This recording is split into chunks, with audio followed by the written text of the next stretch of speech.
Hello, everyone, and welcome. I'm Sheila Callaham, and thanks so much for clicking in to hear this week's message. If you're interested in a board role that gives you the chance to work with a small but mighty team creating change in the workplace, then you may be interested in the Age Equity Alliance board vacancy that I posted earlier today. I shouldn't need to say it, but I will. That Age Equity Alliance values diverse perspectives, knowledge, and skills across the age spectrum. So if this post resonates with you, I hope you'll consider applying. One of the concepts that Age Equity Alliance talks about is the need to reshape the way people think about work. And we all know that people are living and working longer or trying to work longer, and that fewer people are entering the workplace because of decades-long fall in birth rates. That spells big changes for how companies attract, develop, promote, and retain talent. A new piece of research titled Age-Based Stereotype Threat in the Workplace, a daily diary study of antecedents and mechanisms, was published in Psychology and Aging. And it writes that both older and younger employees are stereotyped at work, making them susceptible to age-based stereotype threat or the concern about being negatively stereotyped based on their age. So Age Equity Alliance has been talking about the fact that ageism exists in the workplace across the age spectrum since our beginning, so for almost 5 years. And I'm really, really happy to see academia focusing on this very thing. This study was looking at the frequency at which younger and older employees experienced various events that have been identified as potentially antecedents of age-based stereotype threat. So, for example, being overlooked for training or development opportunities or promotion or feeling excluded from informal socializing.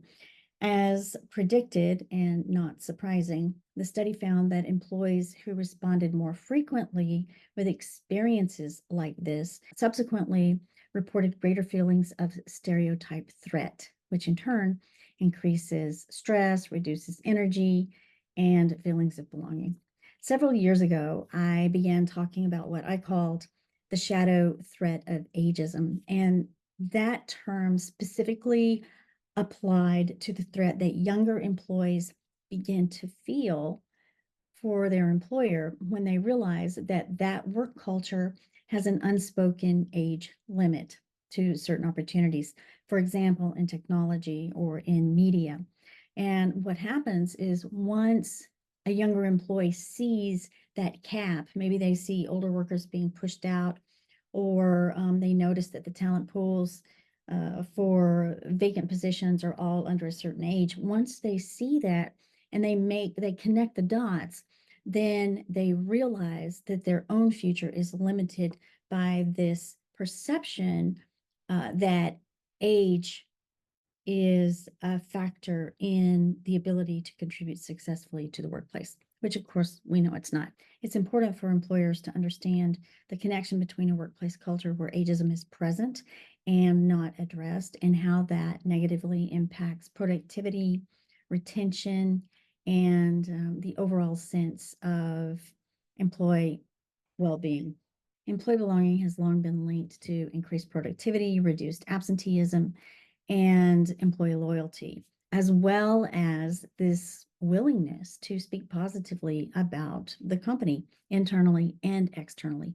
That not only increases employee engagement, but it also increases employer reputation as a great place to work. So you can find a link to the 2024 study in the YouTube show notes below. Finally, if you haven't checked out Age Equity Alliance's website in a while, I encourage you to have a look. We have a new look and feel that highlights our key areas of focus, the Longevity Mindset Advantage, and our global fall forum.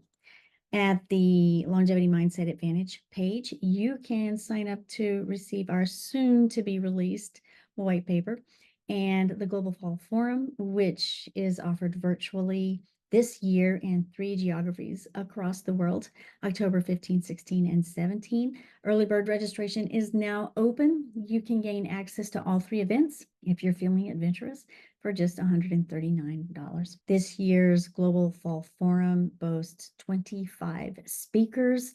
It is an incredible lineup. Please go out and have a look. And don't forget to register. We're also posting new articles in our blog once again. Yay. And this week you can hear from AEA board member Robert Harper, who talks about how longevity impacts work and life. Thanks so much for staying with me till the end. Feel free to reach out if I can answer any questions about AEA's work, our research, or any of our educational offerings. Hang around for a minute more for my email, or feel free to reach out to me on LinkedIn. Until next time, ciao, ciao.